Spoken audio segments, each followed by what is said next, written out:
Thanks for listening to the Media People Podcast, lively and insightful chats with the people who power the media industry. I'm your host, Victor Genova. For more episodes, you can go to mediapeople.ca or subscribe wherever you get podcasts. Views expressed by participants are personal. Model, entrepreneur, talent manager, ad tech and marketing professional. These are just some of the roles that comprise the eclectic career of Amanda Dorenberg.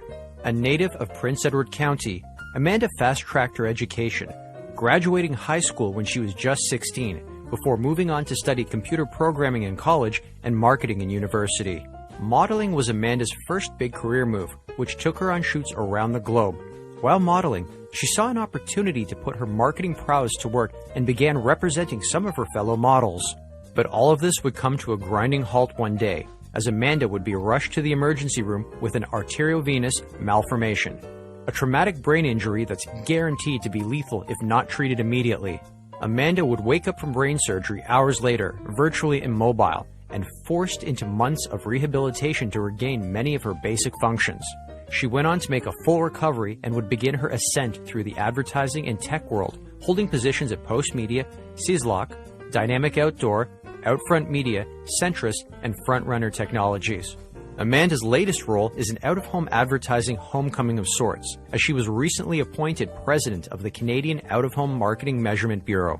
Amanda Dorenberg stops by to chat about her days as a model, balancing work at a call center and grocery store while enrolled as a full-time student, and her experiences in the out-of-home and ad tech industry. I am the new president at the Canadian Out-of-Home Marketing and Measurement Bureau, also known as COMMB. My role with COMMB primarily is to provide both measurements as well as marketing services to the out-of-home industry. And so what does that mean?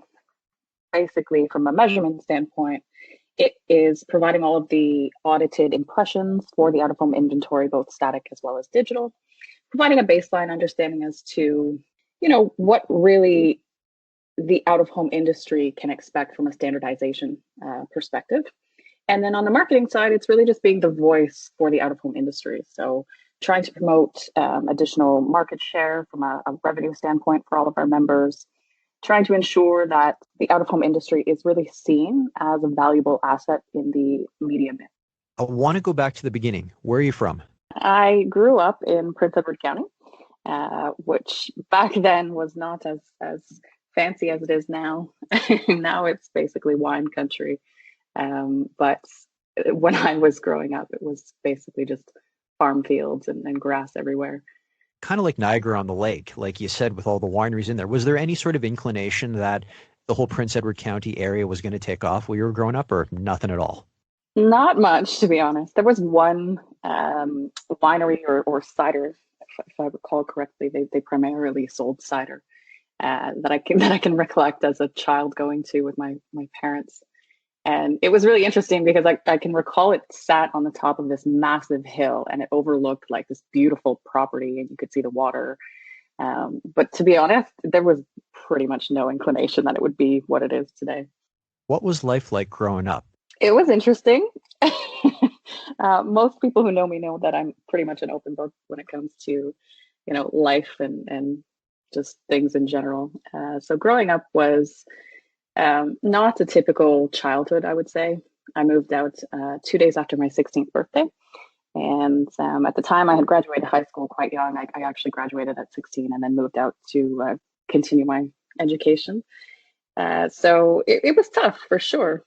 I've stayed in, one place overall, my younger years, let's say 0 to 16, but certainly post 16, I moved around a lot. And it was a struggle, you're on your own at such a young age. You don't really expect or understand what's happening. When you say that you graduated at the age of 16, I assume you were probably taking classes a grade or two ahead of where you were supposed to be at that point. Yes, yeah. I skipped a couple grades in elementary school and I fast-tracked through high school. At the time when I was in high school, I was actually modeling as well. And then when I graduated to continue into my college years, I was working full-time while going to college. I was also modeling and doing my education in computer programming and systems analysis as well. So it was a juggling act, to say the least. Well, take me through what one day looked like for you then? Because you mentioned that you were in college doing computer programming, you were modeling, and then you were also working late nights at a grocery store to help pay for tuition. Correct me if I'm wrong. Yes, yeah, that's correct. So I would wake up. So my full-time job at that time was at a call center doing tech support. So I would work full-time from 7 a.m. until 3:30. And then I would do my college courses. I basically got remote courses approved from my teachers and faculty based on my situation. So for the most part, my college was completely remote. I would go in to do exams and whatnot. But after 3:30, I would go home. I would do my student work, let's say. And then in the evening, starting at midnight until about 3 a.m., I would work at a grocery store. And then in between, when I had modeling jobs here and there, I would skip the typical routine, let's say, and take the modeling job because it was a bit more lucrative. I want to talk about the modeling in a little bit, but your biggest passion or hobby, visual artist? I like to draw and paint. I actually really enjoy drawing people, which is interesting. I like their faces for the most part. From a creative standpoint, I think it's a very challenging thing to capture emotion in a drawing or in a painting. And so I started drawing at a really young age. I'm not sure where I got that talent from because nobody in my family is very creative.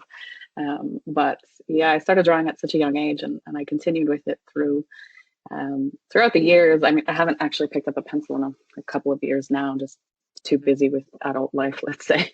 But I love to be creative. So is it safe to say growing up that your sketchbook wasn't very far from you?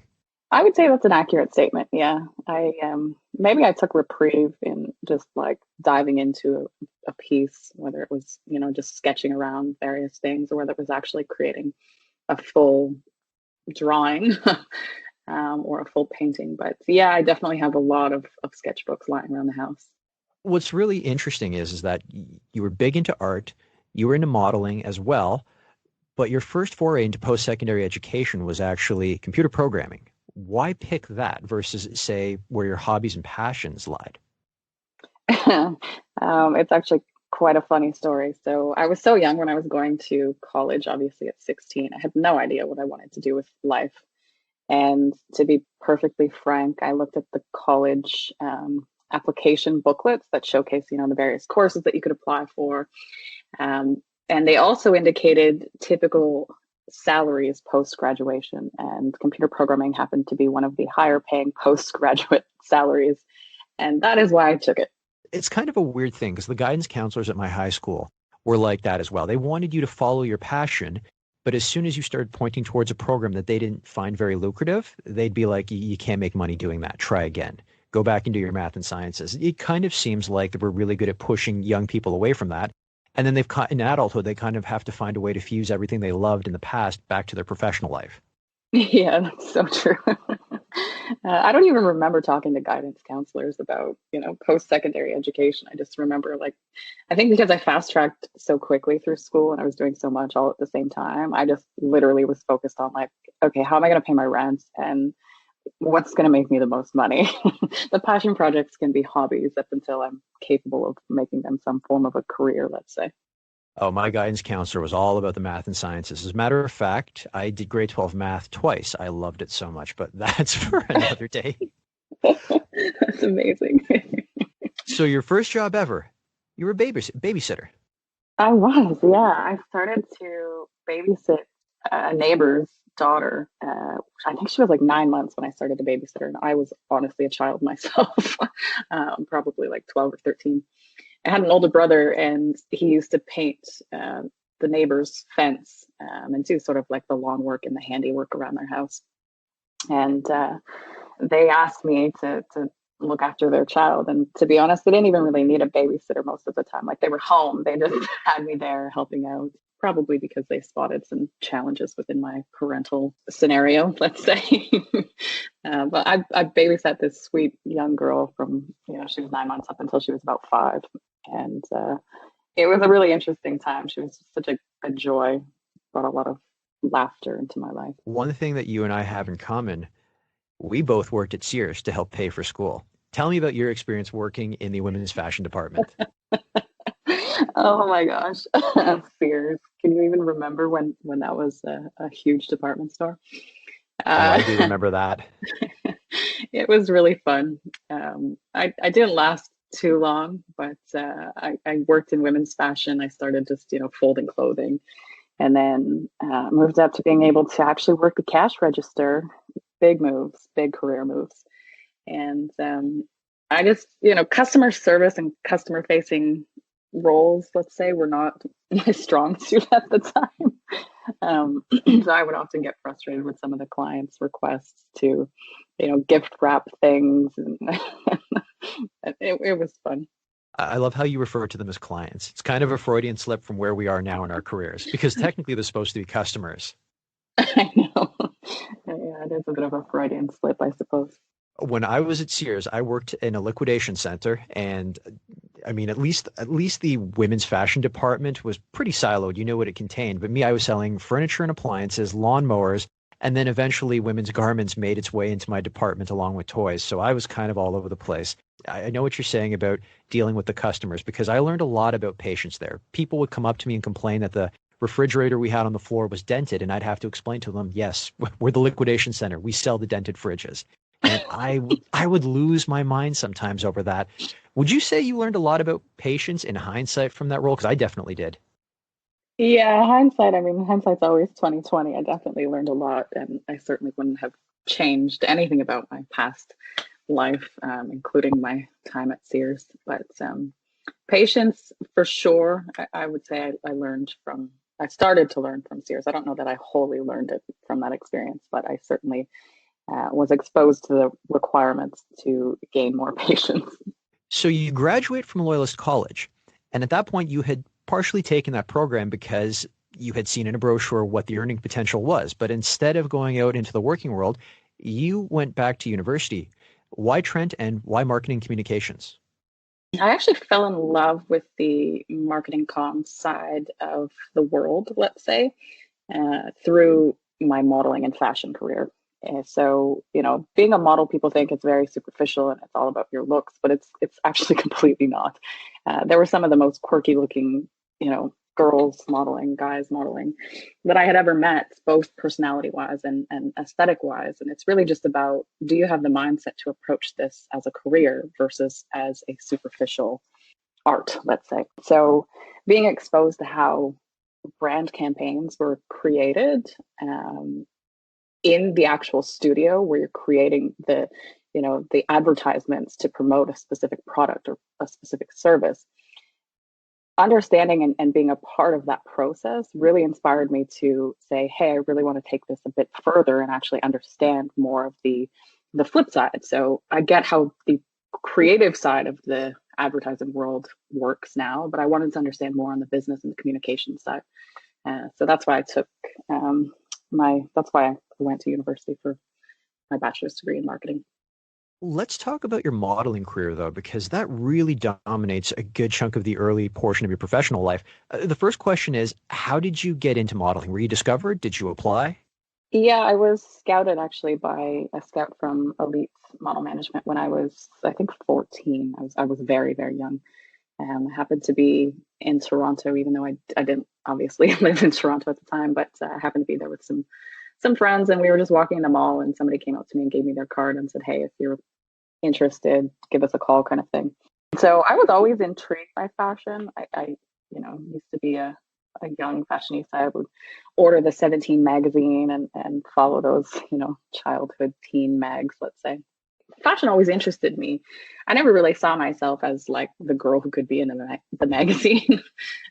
But it was an opportunity at the time to sort of escape my parents, from 14 to 16. And then I saw that I could actually make some money off of this and really kind of did fall in love with the creative process, visual storytelling essentially. So yeah, I called them and kind of the rest is history. I ended up getting representation from a number of national, international, and global modeling agencies. And I got to travel a ton. I went to some crazy places that I would never have expected to go to. And just saw a different side of the world, really. That's interesting. What would you say is the craziest place or the one place that stood out from your travels? My favorite modeling gig, travel-wise, was in Serbia. And I spent a couple of months there. It was really interesting because I'd not, globally traveled that much at the time. So it was one of my first or earlier international travel components, and just really one of the first experiences within the European culture. It was quite interesting. It wasn't, short. It wasn't very long after the bombing of Belgrade. And so I did see some of the, let's say, war-torn components, but it was just such an inspiring time. And I remember going to Montenegro, which is this small little coastal town. And at the time, it wasn't very touristy, but now it's like a tourist hotspot. And I just remember the ocean, the smell of the ocean, the salt, and stray dogs running around. And I actually made friends with a stray dog, which I still think about to this day. But it was really an interesting time. During this time, though, you didn't just model, but you started actually to help some of your, I guess, some of your fellow models market themselves. Talk a little bit about how you were doing the representation with them, and also explain to us how you managed to forge that relationship. Because, and literally, my modeling experience goes back to, as an outsider, what I've seen in movies or on America's Next Top Model. It doesn't seem like there's a lot of camaraderie in that business. Have I got that wrong? And if I'm right, how did you manage to forge relationships with people that might have viewed you as competition? Because you weren't just working, you just weren't working the business side of it. You were working the runways as well. Yeah, it's an interesting perspective that the world has on fashion. They definitely see it as very cutthroat, but I think a lot of that has to do with the commercialization of the industry. In all reality, like, some of the girls that I met were incredibly inspiring, very intelligent, doctors, law students. There was more camaraderie than what is illustrated in TV and movies. And I think that because I had found, relative success, let's say, some of the younger models would ask me for advice, and they'd say, they'd come to me and say, I'm independent. How do I get an agency? Like, what do I need to do? And really looking for advice from somebody who has experience within that space.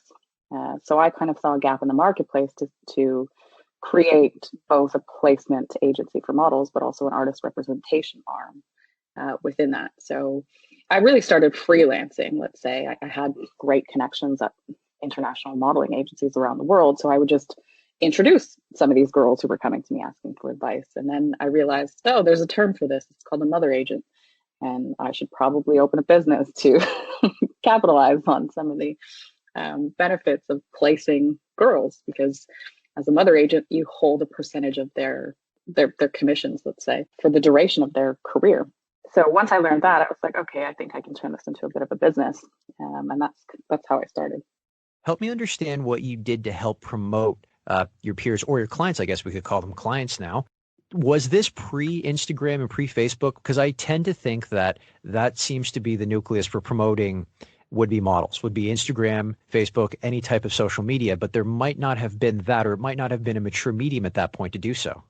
There was definitely no Instagram. Facebook was, starting to trend. We had Twitter, but utilization of social media for promotion was not front of mind, let's say. So it was a lot of networking, a lot of events, a lot of, just cold calling and door knocking, let's say, in the sense of going to magazine publishers, going to the art directors, sourcing online their contact information, and just like blindly emailing them with a package of girls. Just really, it was a hustle, a hustle and grind for sure. I wish, we had Instagram at the time, because it would have been a lot easier. So it seems like you're totally owning your career at this point, and then your health takes a bit of a turn. And I think a bit of a turn is kind of an understatement. Tell us about your diagnosis, the day you were diagnosed with, and I'm probably going to mispronounce this, brain arteriovenous malformation. Oh, you didn't mispronounce it. Well done. I remember it vividly. It was June 17th, 2009. And I, I think about this day a lot. I actually got the dates of both my aneurysm as well as my surgery date tattooed on my arms because they're very impactful points of my life. So the day, let's say the day of the incident, I was actually on set at a photo shoot. I was shooting with a fellow named Brian Egan, who was a very well-known, a very well-known photographer and retoucher. He actually retouched for Rankin, who is a global photography god, let's say. So I just actually wrapped the shoot with him. They put some like purple stuff in my hair, and I remember just like leaning into the sink and like washing the purple stuff out of my hair because I had another shoot immediately after that. I just had the most incredible pain in my head. Like I can't even express how painful this was. It felt like somebody was taking a knife and just ramming it into my brain. It was so painful. Naturally, I think it was 26 at the time, 26-year-old who was young, healthy otherwise. I didn't drink, I didn't party. I was just like really focused on career and work. I just kind of thought, okay, well, I'm dehydrated. I'm hot. These photo studios don't typically have great air circulation or air conditioning. So I was like, okay, I'm just going to go out into the hallway near an open window and take a breather. So fortunately for me, my makeup artist who was on set that day happened to be a former EMT. And I'll never forget this. She follows me out into the hallway and she's like, "Are you okay?" She starts asking me some questions. She starts asking me what type of pain it is. She's like, "Is it throbbing? Is it stabbing? Is it pulsing?" And in my head, I'm like, what difference does it make? I'm just in so much effing pain right now. And literally just the last thing I remember after that was, I don't know if I fell or if I sat on the floor, but I was on the floor and I was trying to pick up my phone and I lost all mobility on my right side. So I kept like dropping my phone and then I just blacked out. I woke up in ICU and they had done a procedure. It's really an interim procedure, which basically cauterized the bleed in my brain to stop the bleeding and to see, essentially evaluate how much damage had occurred during the process of that aneurysm. Did you feel like you were in some sort of alternate reality when you woke up? Because you're in pain, you pass out, you wake up, and the doctors are explaining to you what exactly you just endured and what they had just done to you. Did you have to do a bit of a double take and be like, okay, stop, what are you saying? What did you just do? I mean, when I woke up, I wasn't even cognitive enough for them to actually explain things at the time. So I woke up literally with like tubes, what seemed to be everywhere. There was one in my throat that I remember vividly, which I later learned was that the doctors and surgeons could actually push medicine immediately to my heart to pump it through my body quicker. Oh, geez. It was intense. Yeah. I had lost about 85 to 90% of my vision. I had lost mobility on my right side. So I was really just, when I immediately woke up, I had no understanding of really what was going on. The people around me in ICU were just these hazy, foggy figures. And I think I spent about 4 to 5 days just in and out of sleep before the swelling and bruising that had occurred in my brain from the hemorrhagic stroke had subsided enough that they felt I could go into sort of regular care for the next many, many weeks. And it was there that they had actually explained what had happened and that they advised me that I would need full-on brain surgery, which is essentially a craniotomy. So during that procedure, that didn't happen until September. I wasn't well enough between the June incident through until the end of September to have surgery. There was just too much damage, swelling and bruising to the brain. It wasn't safe for them to actually, remove a piece of my skull and ultimately remove, damaged brain tissue and damaged veins and vessels. So it was a long process. How do you keep your cool at this point? Because when they do take you out of that induced coma, when they did the first round of surgery and you start to come to after a couple of days, how does that not put you into shock? I don't know, to be honest. I think I was just like so young and naive. I never felt scared. And I can recollect even like the day, my surgery day, like rolling into St. Michael's Hospital at 6 a.m. knowing that I'm about to have a 12-hour surgery where they're literally opening my head and brain. And I just felt at ease. I felt calm. I never thought that things weren't going to go well, which, call it my young naivety or youthful confidence. But I mean, I'm grateful for it now. So take us through some of the rehab you had to go through in order to be well enough for the second and final procedure. To be honest, there was no rehab other than rest, heavily medicated. Really, it's just kind of stay on your back and just don't stress out and take your meds. Yeah, I was in a lot of pain from the bruising to the brain and let's say the damage. Honestly, like it was just time. I had to wait until the bruising subsided and healed internally. The bleeding had sort of, gone away, let's say. So there really wasn't any rehab between June and September when I ultimately had the full craniotomy. It was just highly medicated. Stay sleeping, 23 out of 24 hours a day, and you're awake for 1 hour just to eat. It was a challenge for me mentally and physically. I remember at one point, I was in the hospital for the bulk of that time, but St. Michael's had actually ran out of hospital beds and sent me home under 24-hour care. And because my vision still hadn't, returned, let's say, there was still too much damage to that portion of the brain. I lived in a 2-story house at the time, and I couldn't get upstairs to the bedroom. So I ended up moving the mattress downstairs onto the living room floor and just basically sleeping there for the next several weeks until I got the call that they had actually booked my surgery. There was obviously a number of tests that I had to go through during that time. I think it was monthly. I was doing something called an angiogram. Oh my gosh, it's like the most painful test ever. They bring you into this room with all of this like 3D computer software that essentially like scans and creates these 3D images of your brain, the vessels, the veins, and whatnot, and can identify if there's like residual bleeds or if there are small or like areas of vessels or veins that are not responding appropriately, and where all the damage is. They could see where the aneurysms were. It was really interesting, but the test was like torturous. They literally cut into your femoral artery. You're completely awake. They put some numbing cream on you, but like it doesn't help.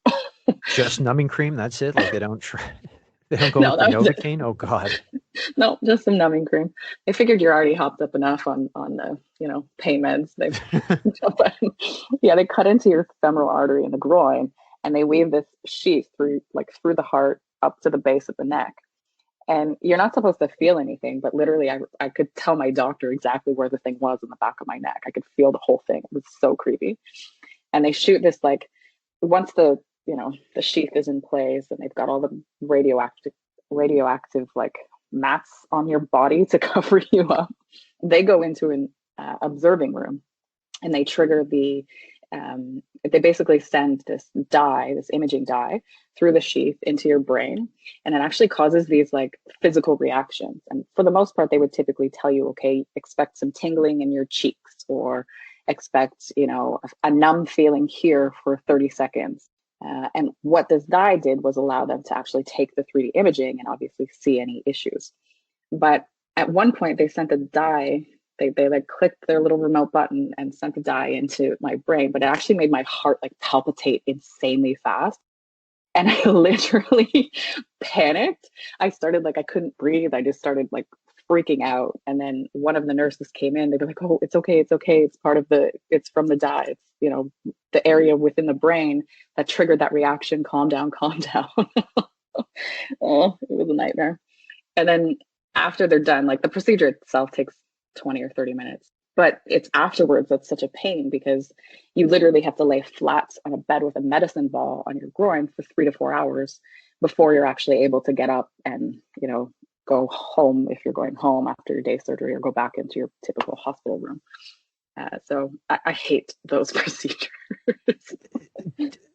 Is that because they don't want you to reopen the arterial wound? Because if you do, I mean, that's a quick way to be a goner. It is. Yeah. Yeah, that is because of that, which actually happened to me once. Oh, geez. My final this was well post-surgery, like a year post my surgery. I was still doing angiograms, but just in a less frequent interval. And they always go in generally in the same area. And I remember this particular angiogram, they were having trouble actually like getting into the artery because there was so much scar tissue from all of the prior tests. And so they finally got in, they did the test, and I'm laying in recovery, but I was there for so much longer than it typically was. Like I was there for 5-6 hours laying with this freaking medicine ball being pumped with IV. And I'm like, nurse, nature's calling. I need to get up. So she gets me up and walks me to the restroom. And I remember standing at the sink, washing my hands, thinking, did I just like pour water on my leg? And I looked down, and the incision had burst, and I had literally just enough time to hit the emergency button on the wall before I passed out. So it was an interesting ride. So how did this experience, if I can even call that, impact both your career as a model and a talent manager? Because on one side, you're an employee, but the other side, you're also an entrepreneur.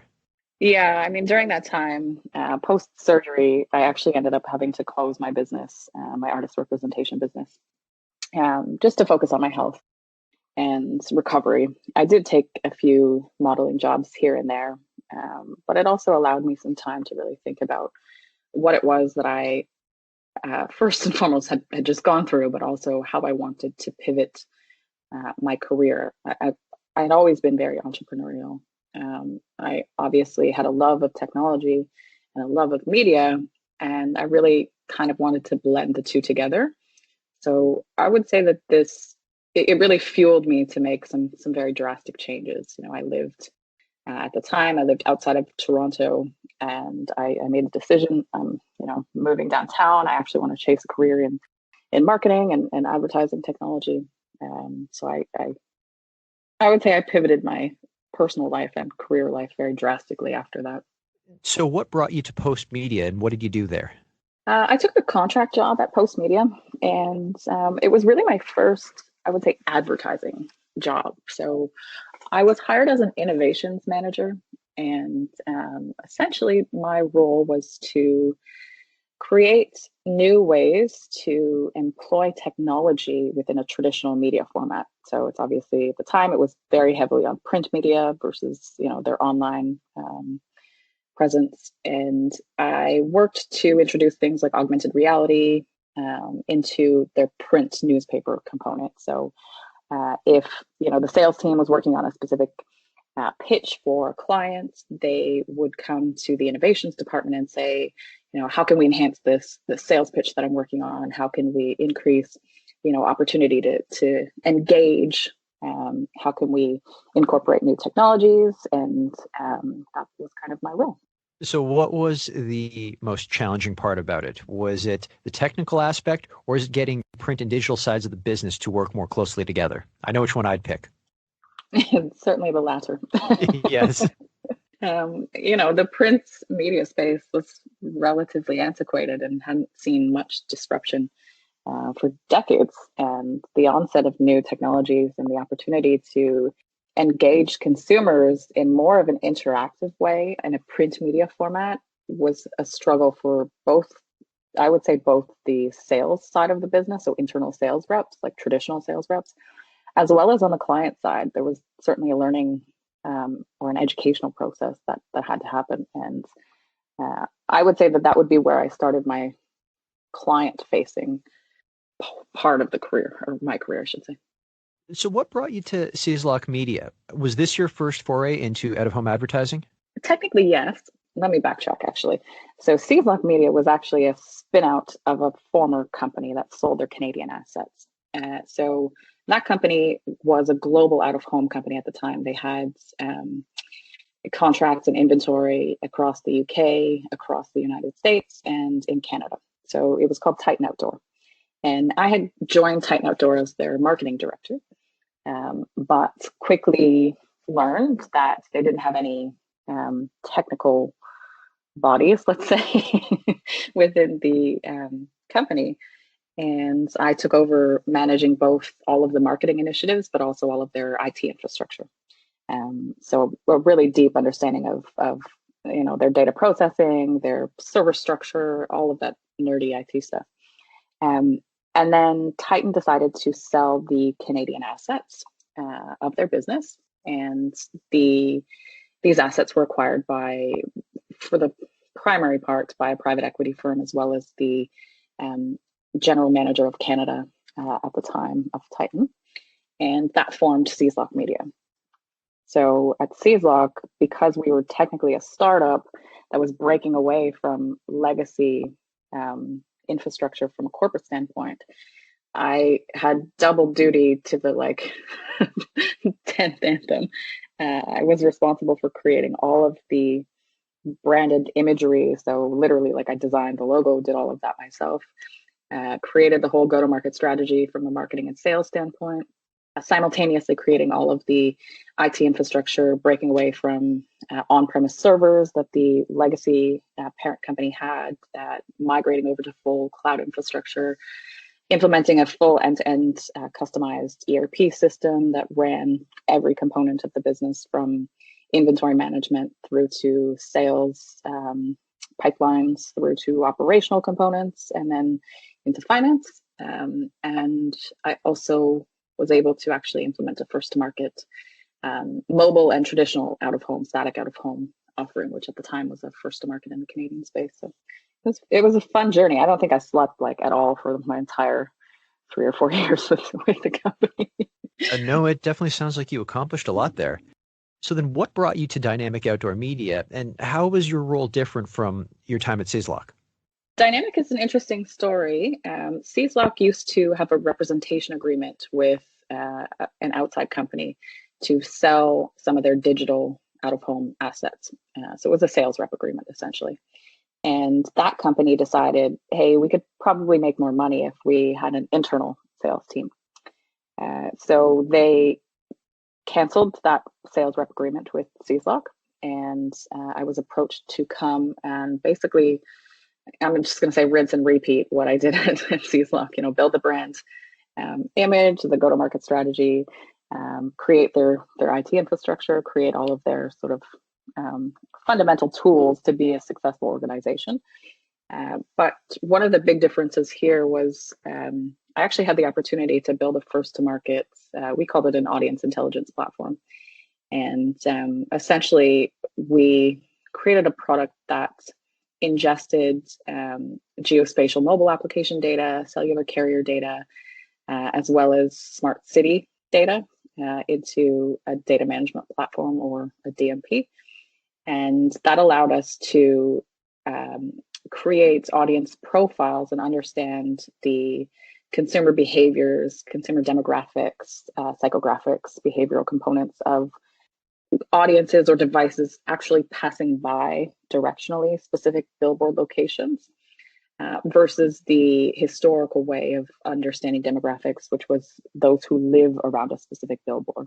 So it was a really interesting time for me. Does that include the kind of tech that can track with a heat map whether or not someone's looking at a specific ad as well? Because I think that for out of home is probably one of the most underrated and pivotal things out there, because then you can see whether or not your ad is actually getting someone's attention. Yeah, it was really interesting. We did feed, so the heat map component of who's actually exposed to your specific advertisement is done on either 30 minutes or 15 minutes intervals in the out of home space currently. And so it's typically done through programmatic exchanges. So what we had done was take our proprietary data, and we had it on hour by hour basis for all of our locations across Canada.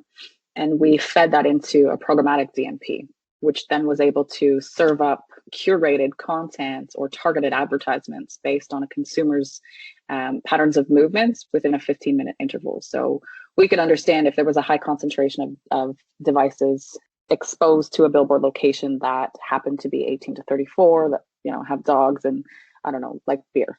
So that was really cool. And we did have all of the visualization tools that had, the heat maps, as well as, the pinpoints, and we had home origin information. So we could export the 6-digit postal codes of those exposed to specific content and provide that back to our advertising and agency partners. So yeah, it was really fun.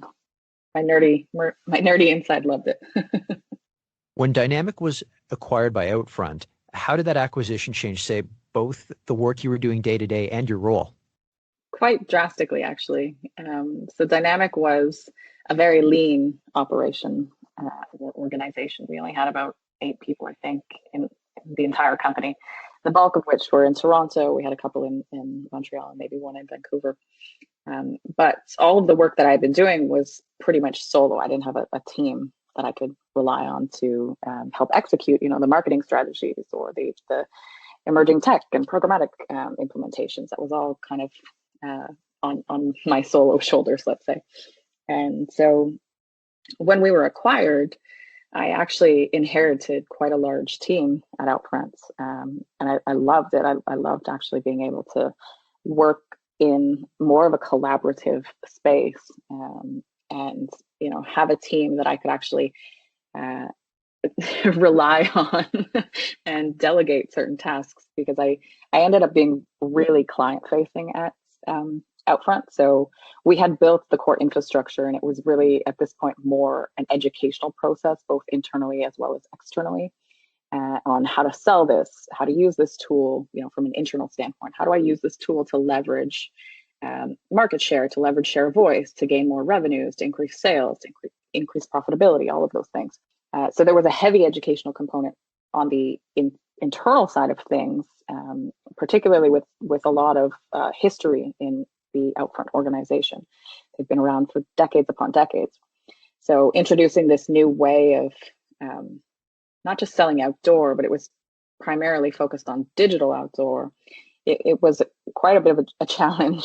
And then on the flip side of that, it was a heavy client-facing side of my role, because I would work very closely with the sales team, and being the technical person that built the product, who can explain it in relative layman's terms to the value prop of a client, I ended up going on a lot of the sales calls with the sales team.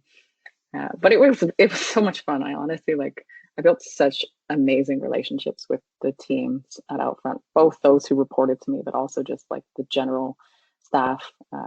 Everyone there was so amazing. And it was a bit of a culture shock at first.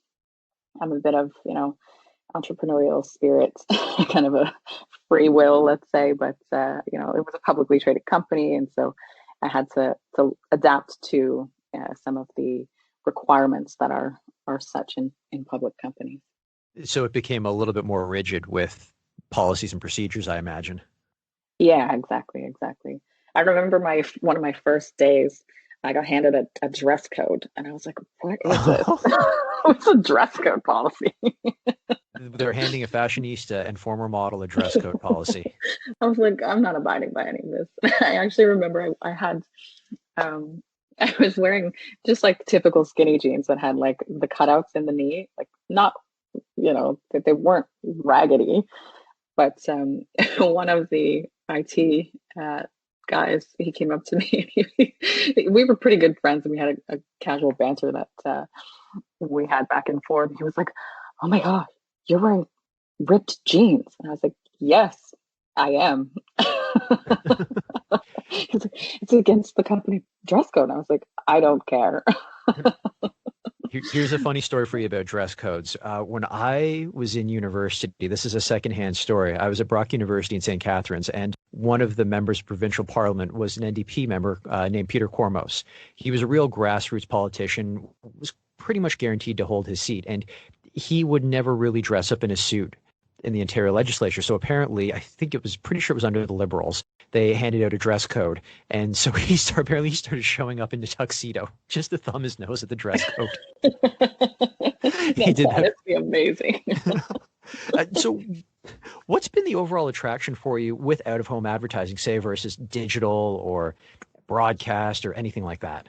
Honestly, it's such a beautiful media format. And I think my early love of out of home came when I actually had my first billboard as a model at Yonge Dundas Square. It was for Gene Machine, not to date myself, but it was for Gene Machine, and it was a cheeky billboard, literally, in the sense that I was wearing a bench zip up jacket, and it was a photo of my back and a side profile of my face. But on the billboard itself, they had me wearing these booty shorts with no pants, let's say. It was just booty shorts. And then on the billboard itself, they attached a 3D extension that appeared to be a skirt. But when the wind blew, obviously being a 3D extension, it blew the skirt up and then you saw the booty shorts underneath. It got like a ton of press because it was, at the time, very innovative and creative. I think that that's probably what initially spawned my interest in out of home. And then it just kind of grew, happening to land some really interesting roles within the space. But I love the concept of disrupting a traditional media space with new and emerging technologies. And I think that the out-of-home industry had not seen a lot of innovation, not just in Canada, but globally, for decades upon decades. And, the onset of digital out-of-home just meant that we can take the same methodologies or very similar methodologies and approaches that the native online advertising space has with respect to attribution and audience targeting or audience segmentation and impression buying, rather than just, buying a location because it's within a 5-meter proximity radius to another location of interest or to a consumer's location. And I think that that's really pivotal, being a part of transforming an industry with new and innovative technologies is really something that I love. Do you think being a visual artist kind of helped for that passion? Because when you look at all the different forms of advertising, the different platforms and media out there, probably the one medium that's closest to being an artist is out of home, because you really are given a canvas and kind of one shot to hit someone with something that could be relatively static. Yeah, that's probably part of it. Something subconsciously I may not have recognized, but you're probably right. I'm sure that has something to do with it, whether I realized it or not. I do, it's such an impactful media format, and I find myself, if I'm in my car, if I'm walking throughout the city, I'm always looking at the ads on billboards. And I don't know if it's because I'm in the industry, but I'm always like, oh, that's a really, really great use of the media format. Or, oh, there's too much text in this ad. It should have been with less text. After Outfront, you moved away strictly from out-of-home advertising and you went all in on MarTech. What brought you to Centuries, and what is Centuries? So I was headhunted, let's say, or scouted. I don't know what the trendy word is for that, but I was approached by a recruiter friend of mine who owns his own recruitment company. And he said, listen, I've got this buddy. He's got a bunch of investors and they're creating this consulting firm, let's say. It was a combination of product development as well as executive consultancy.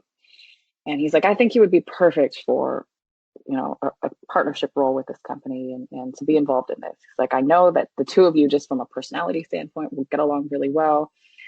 You'll have the opportunity to have your hands in a bunch of different projects and a bunch of different industry sectors. And so I said, okay, sure, I'll have a conversation. It doesn't hurt to have a conversation. I wasn't looking, I wasn't, trying to find any type of new role. It just kind of happened that, it was quite a compelling opportunity. And so essentially, Centris is, or was, I don't know from my perspective because I'm not there anymore. It was both a product development firm. So we actually built blockchain as well as Web 3.0 machine learning, artificial intelligence products for startups as well as for Fortune 500 companies.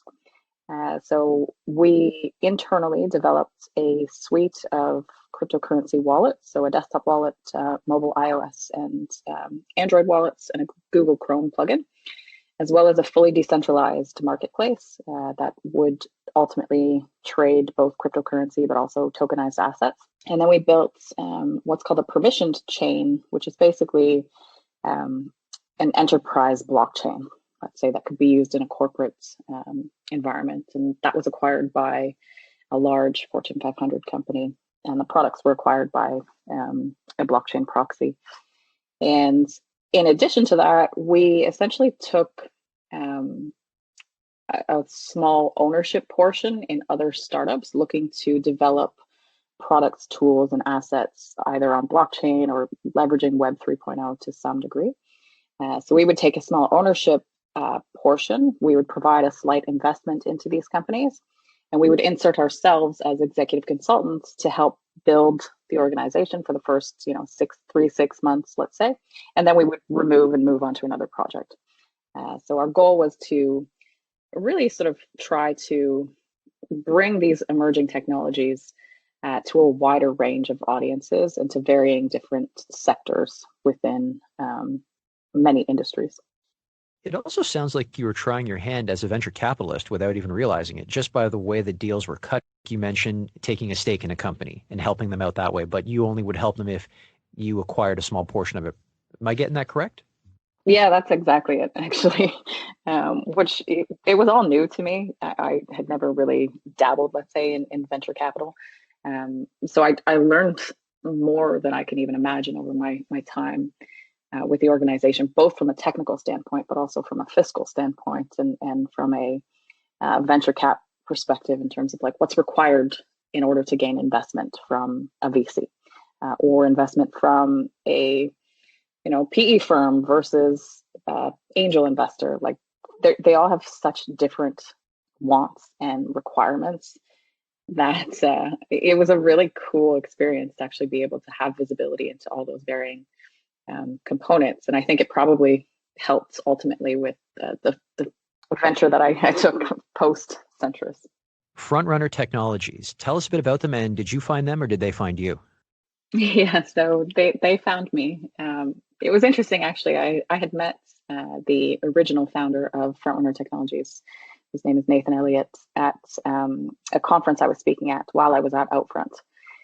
So during my time at Dynamic and Outfront, I was very much into speaking engagements. I would speak at a lot of conferences about the state of the industry and how it's changing, et cetera, et cetera. So he and one of the other partners were at a DPAA event, and I was speaking there. So they approached me afterwards, and we were just chit-chatting. And then fast forward like 3 years later, they had reached out to me because they saw that I was working at Centris and were actually considering leveraging some blockchain technologies for a supply chain logistics implementation. They were pondering, let's say. So we took a meeting, and it was it was an interesting and bold meeting, I have to say, and I'll give them credit to their boldness. We met in my office at Centris, and I quickly learned that it wasn't really an exploratory meeting, but more of like an interview. Wait a minute. They came to your office at your current job to give you a job interview. That is bold. It was bold. And at the end of it, one of the partners at Frontrunner had literally like the boldest statement I've ever received in my career. Word for word, she said, "Make no mistake, your future is with Frontrunner." And so we just had some candid conversations about what potentially a relationship may look like. And I initially took an advisory role to help guide them as it pertains to the media side of the business. They had a very good understanding on the commercial real estate side because the product sort of bridged the two worlds. But I joined as an advisor to help on the media side. And essentially what the company does is partner with major commercial real estate firms, brokerages, landlords, et cetera, across North America to gain access to vacant street level real estate. So you can imagine during a COVID pandemic, this is prime time for vacant real estate. And essentially, we would deploy a proprietary technology that turned the street level window fronts into real-time immersive content and advertising. So really introducing a new asset class to the digital out-of-home space. So I found it quite compelling and ultimately ended up joining, outside of being an advisor, I joined as a full-time partner in the company. And I took an initial job as their chief data tech officer, and then I moved into chief information officer. And then recently, when I took my role at COMMB, I just stepped back more into an advisory role again with Frontrunner. Okay, so that brings us full circle then to the Canadian Out-of-Home Marketing Measurement Bureau. Sorry, that is an absolute mouthful for me to say. So how did you get approached for that role? Because usually at the presidential level, they're not posting that job on a job board. They're usually shortlisting to candidates quietly that they want to approach, and then they go from there. So how did that all come about? Throughout my out-of-home career, I always had personal involvement with COMMB. I sat on their research committees. I sat on their technology committees throughout many, many years. So I was familiar with many of the executives and the board members of COMMB. And I was not aware that they were even looking for a new president. And the reason they were looking for a new president is because Roseanne Caron, who is the outgoing president, retired at the end of this year, basically now. So it was in, I would say, early July. I received a text message from a couple of different members of the board saying, would you be interested in something like this? I know you're very happy where you are. You guys are getting a ton of media with Frontrunner, and things seem to be looking like they're going well. But we know you've always had a passion for COMMB, and we think that it's a great opportunity to guide the industry as a whole versus just one organization into more of a digital transformation era. And so we started some back and forth dialogue, and let's just say I'm relatively blunt in conversations.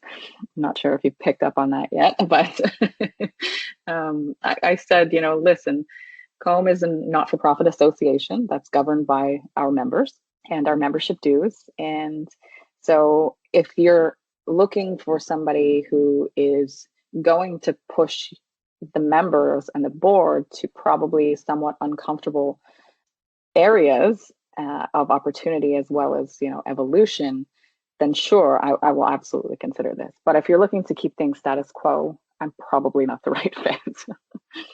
And to my surprise and to my delight, they embarked upon a journey with me.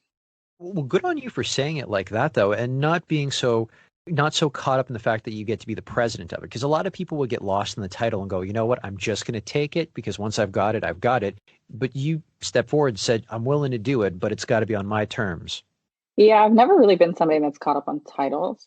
I think titles are great if you're building your career and you're looking to enhance, and obviously titles mean stepping stones to new titles and increased personal growth and personal compensation. From my perspective, a title is one thing in that realm, but on a day-to-day, when you're in any type of organization, whether it's a publicly traded company, whether it's a startup, whether it's a not-for-profit association, you're going to end up doing way more than whatever your title indicates you're to do. Yes, and, I completely agree. Like COMMB is a small team. We're, I think, eight people. We're 8 people, including myself. And at the end of the day, sure, I have a title and I get to sign a bunch of papers, but I really need to be working with the team, and they're teaching me a lot along the way. I've only been in the role for 2 months, so there's a lot of legacy, there's a lot of history there. We're working on new methodologies for the out-of-home space. We're working on new digital measurements and some really cool things that we'll launch in 2021. So coming in to a small team who I've worked with in a very different capacity, previously in years past on research committees and technology committees, now as technically their boss, like, you just have to let all of that go and say, no, okay, we're just a team. We're going to work together. Ignore the title other than it signs your paychecks. Yeah, that's for sure. I'm excited. I really am. Amanda, this is fantastic. I'm having a great time chatting with you. Some rapid fire questions. Rapid fire questions. Okay. Rapid fire questions. Okay. So the campaign you're most proud of, and I'm going to preface that as a campaign that you could be proud of as a model or as a marketer.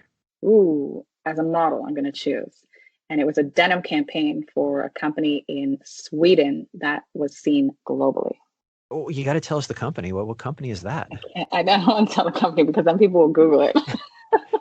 Honestly, if you had said a Swedish denim company, and I know they're not strictly denim, I would have gone with H&M. It's not H&M, It's no. not H&M, okay. Strictly a denim company. Gotcha, okay. Your favorite movie? I would say my all-time favorite movie is Dazed and Confused. Why that one?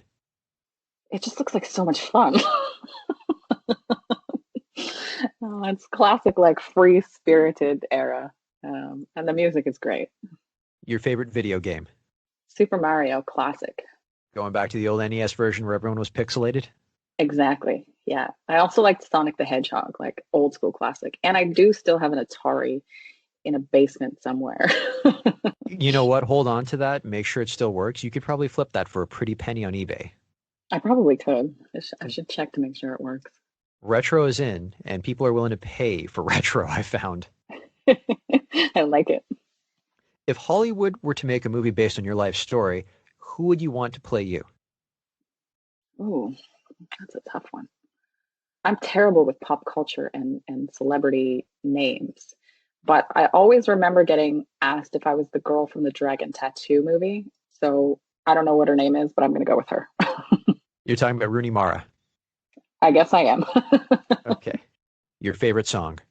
Right now, my favorite song is Gigamesh by Feral Youth, but it changes quite frequently. So, Best advice you have ever received? Be creative and always be curious. If you could go back in time and give your younger self advice, what would you say? I would say follow your gut instincts. My signature closing question, if you weren't in media, what would you be doing and why? I would probably be an artist because I just enjoy that creative outlet.